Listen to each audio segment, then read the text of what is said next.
A mund të bësh pronar pa dokumenta? Ai dije që mund të fitosh pronësinë dhe pa një titull pronësie.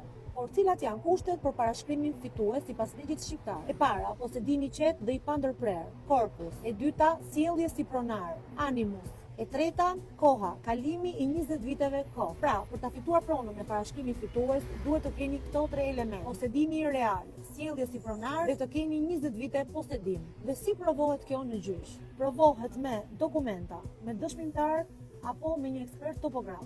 Provimi i fillimit dhe i vazhdimësisë së posedimit është i vështirë. Dhe kjo provohet me dokumenta të mundshëm që mund të keni, me dëshmimtar apo me ekspertiza gjeodetike.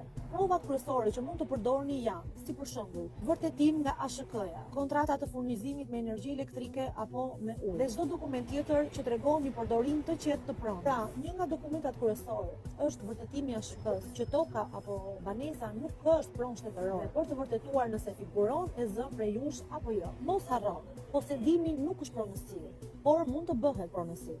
Nëse je në këto kushte dhe ke nevojë për më shumë informacion, mund të komentosh poshtë kësaj video apo të më shkruash në privat në faqen time.